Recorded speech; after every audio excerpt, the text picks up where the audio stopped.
Hello friends, आज हम बात करेंगे द्राक्षा अरिष्ट के बारे में। अरिष्ट अरिष्ट क्वाथ साध्यम स्यात् तयोमानम पलान्मितम। जो मध्य है वो पक्व औषधम्बु यानी कि क्वाथ की फर्मेंटेशन प्रोसेस से बना हुआ हो, उसे हम अरिष्ट कहेंगे। इंग्रेडिएंट्स: क्वाथ द्रव्य द्राक्षा 1/2 तुला यानी कि 2.4 किलोग्राम्स, वाटर फॉर डिकॉक्शन 2 द्रोण यानी कि 24 लीटर, उसमें से रिड्यूस करना है 1/4 यानी कि 6 लीटर। मधुर द्रव्य गुड़ 2 तुला 9.6 किलोग्राम। प्रक्षेप द्रव्य द फाइन पाउडर ऑफ त्वक, सूक्ष्म एला, तेजपत्र, नागकेसर, प्रियांगु पुष्प, मरीच, पिपली, विडंग, धात के पुष्प। ये सभी प्रक्षेप द्रव्य को हमें एक पल यानी कि 48 ग्राम लेना है। अब हम बात करेंगे मेथड ऑफ प्रिपरेशन।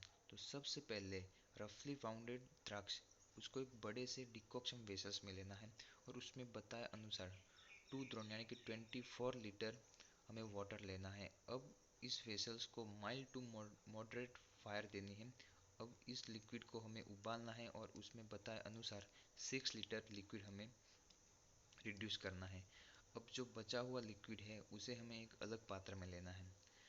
अब डिकॉक्शन ठंडा होने के बाद बताए अनुसार गुड़ लेना है, 9.6 किलोग्राम गुड़ लेना है, उसका पाउडर। और गुड़ इस द्रव्य में अच्छी तरह से घुल जाए, उसके बाद उसमें गुड़ में रही हुई फिजिकल इम्प्योरिटीज को हमें दूर करना है।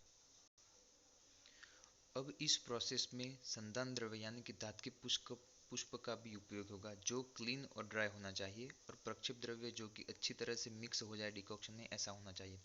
अब हमें संधान पात्र का सिलेक्शन करना है। संधान पात्र का धूपन प्रोसेस करनी है, जो कि धूपन द्रव्य से होनी चाहिए।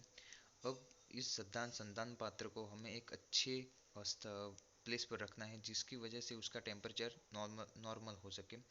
अब गुड़ डिजोल्व जो डिकॉक्शन है उसमें हमें प्रक्षेप द्रव्य और धात के पुष्प ऐड करने हैं। अब इस संधान पात्र का माउथ है वो हमें कपड़े या ढक्कन से बंद कर देना है। अब फर्मेंटेशन प्रोसेस चालू होगी, उसको हमें 3 से 4 बार दिन में ऑब्जर्व करना है। और आफ्टर फर्मेंटेशन ऑनसेट द संधि बंधन प्रोसेस है वो हमें करनी है। और अब इस संधान पात्र को 25 या 30 दिन तक ऐसे ही पड़ा रखना है। और आफ्टर फर्मेंटेशन प्रोसेस कंप्लीट हमें ऑब्जर्व करना है।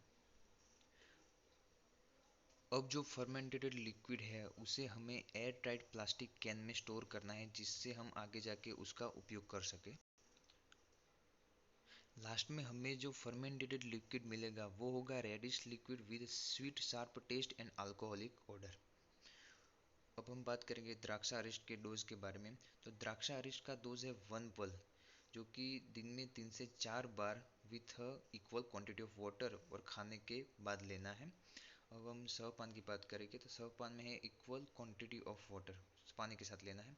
अब इंडिकेशन, तो जो द्राक्षा अरिष्ट है वो उरक्षद, क्षय, कास, श्वास और गला रोग में यूजफुल है। और द्राक्षा अरिष्ट है वो बल कारक है और मल शोधक है। अब हम बात करेंगे कॉन्ट्रा इंडिकेशन। तो द्राक्षा अरिष्ट है वो ड्यूरिंग प्रेगनेंसी और लैक्टेशन के पीरियड के समय नहीं लेनी चाहिए।